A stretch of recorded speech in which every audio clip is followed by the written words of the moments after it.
afternoon, everyone. And thank you all for joining us today. My name is John Galandak, and I have the honor of serving as Vice Chair of the University Board of Trustees. We're here to celebrate the opening of this wonderful new addition to the William Paterson campus. The board has already had the opportunity to hold some of our meetings here, and I can tell you it's a wonderful space, all 56,000 square feet and 11 acres of it. As you'll be able to see in just a short while when tours of the building will be available. It's a positive step to open up a new campus space. It is a sign of growth and of great new things to come for William Paterson. I know that 1800 Valley Road will play an important role in the future of the university and will serve our students well. It is now my pleasure to introduce President Helldobler, who spearheaded the acquisition of this building because he saw it as a great opportunity for new space and new direction for the university. Rich? Thanks, Mike. Thanks, John, and hello to everyone, and thank you all for joining us here at 1800 Valley Road, the latest step in the continued development of the William Paterson University of New Jersey. I want to thank the trustees who are here with us today, Trustee Neely, Trustee Barr, Trustee Johnson. Thank you for being here. Our newly minted Emeriti faculty member, Ginny Oberhoff, thank you for coming back to campus and joining us today. And for everyone who is here to celebrate the success of this acquisition. I should point out that this is really our fourth ribbon cutting this week. So if you think things aren't happening, they're happening, right? But this facility in particular represents something more than brick or mortar.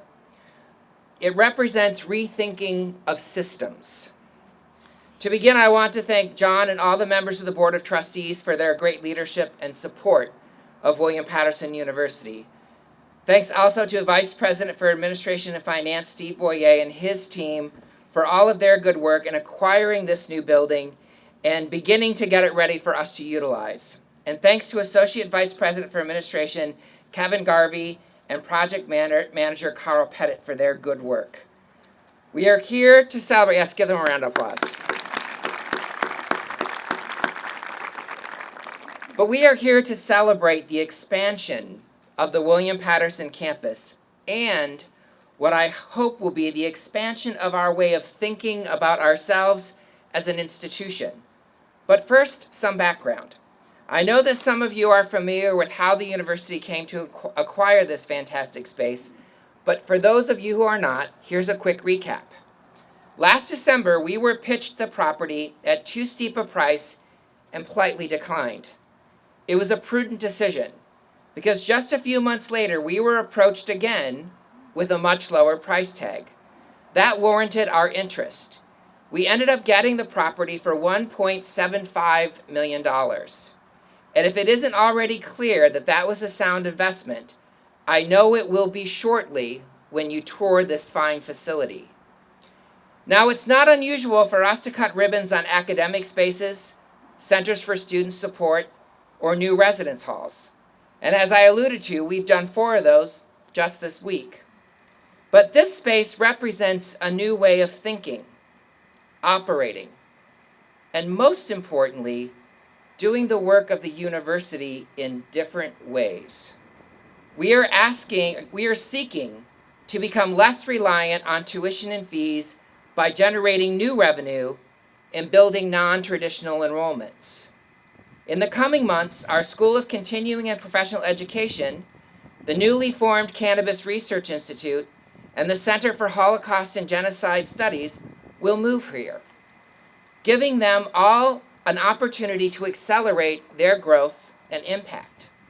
The building will also house our Office of Sponsored Programs and the soon-to-be redesigned Adult Completer Program, where students with some college credit but no degree can achieve that life goal while working or raising a family.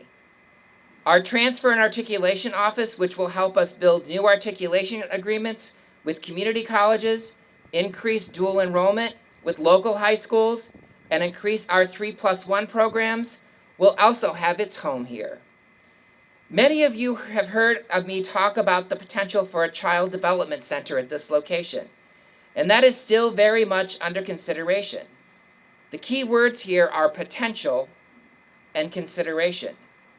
Because anything that can help us grow stronger as an institution and better fulfill our mission should be under consideration. And the potential of what we can do for William Paterson, if we think in new ways, goes well beyond the large footprint of this great new building. I talk a lot about the need to rethink systems, and that applies to everything we do, including what kinds of programs we offer, how we sustain ourselves financially.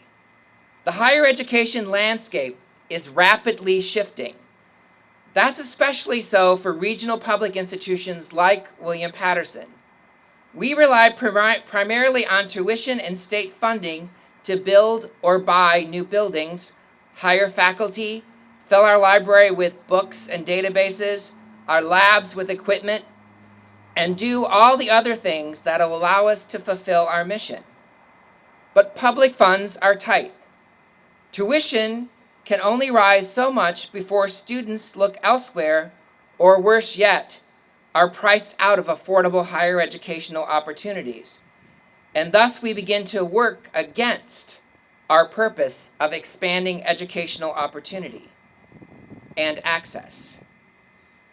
So where is the additional money for investments in our students, our campus, our faculty, and staff going to come from? We need to develop new sources of revenue, and that requires a new way of thinking of how we can serve students. Not just our traditional undergraduate and graduate students, but also high school students, working professionals looking to advance or change careers through certificates or other credentials. Those units that I mentioned earlier do just that. They either bring in new revenue or new enrollments that are outside of our traditional campus experience. Let's look back over the history of this great institution. We started as a small teachers' college in Paterson, evolved and grew into a large comprehensive university here in Wayne.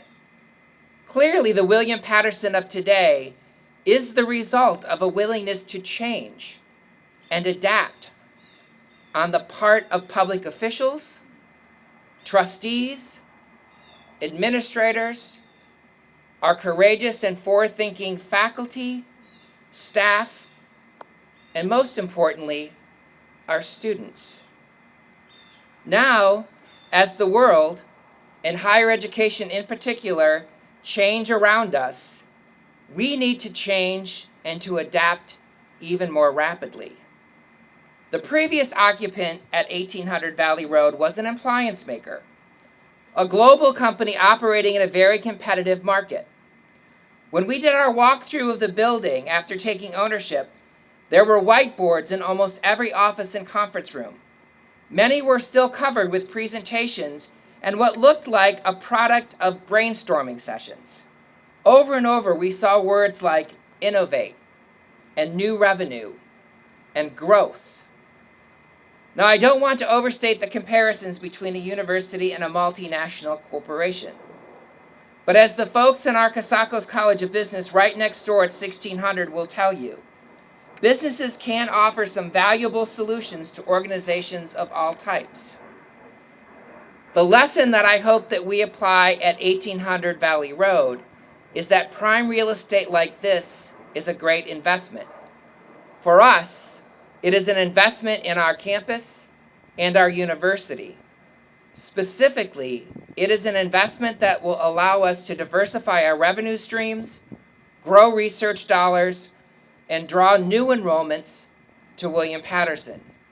Those things in turn will strengthen support for our students, faculty, and staff, and for all of the great work that they do here at 1800 Valley Road and across the entire campus for a long time to come. Again, I'd like to thank you for your presence, for being here today, and for your continuous support. It is now my pleasure to introduce Executive Director Bernadette Tiernan to talk about some of the exciting things that the School of Continuing and Professional Education will do in this new space. Bernadette, welcome to your new home.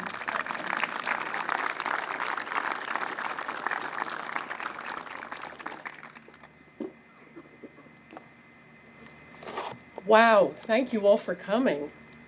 This is a good crowd.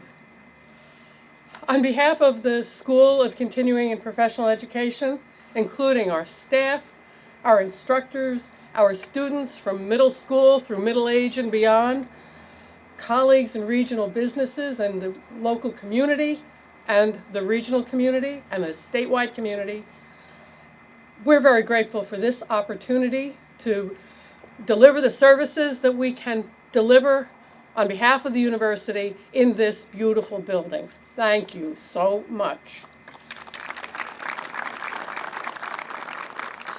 At the School of Continuing and Professional Education, our courses run 7 days a week, just about 24 hours a day, 12 months of the year, so that they're convenient and accessible, and that's crucial for us and for our audience. And so is adequate classroom space and lab space, meeting space for innovative programming and for brainstorming, and for transformational learning opportunities for working professionals, to help dislocated workers achieve career advancement, to create new opportunities for working people, people who are changing careers, to advance, prepare for a new job, or improve their skills on their current job. This building will provide additional space for all of those purposes, for advising, for networking, and a stimulating environment for students of all ages and stages to thrive. All will benefit from the space that's offered here, and it provides excellent opportunities for growth. In this new space, we can increase our capacity to serve William Paterson University as we also launch adult degree completion programs in 2020, as President Helldobler mentioned. The new adult professional degree completion program is a series of tracks focused on bringing adult learners to the finish line as quickly as possible. Assessment of prior learning, demonstration of competencies will be given a whole new emphasis in addition to the regular completion of academic courses. There'll be an emphasis on hybrid courses, online, and weekend programs that will work for busy adults. Our adult students don't have simple, carefree, independent lives. They're balancing their work, family obligations, they're struggling for time management, and they're trying hard to prioritize all of the demands on their attention. Does that sound familiar to any of you? To help them to return to school, our courses will be available in formats that fit their busy lifestyles. And that will put a special emphasis on the online and the hybrid and the weekend classes. We know that our students are personally committed and motivated to succeed, but with this building, we have the space to deliver all of the support services that they need to thrive, with the instructors, the staff, and the team to be there for them. They'll be poised for success. Thank you, and let's cut the ribbon. Ready? 1, 2, 3.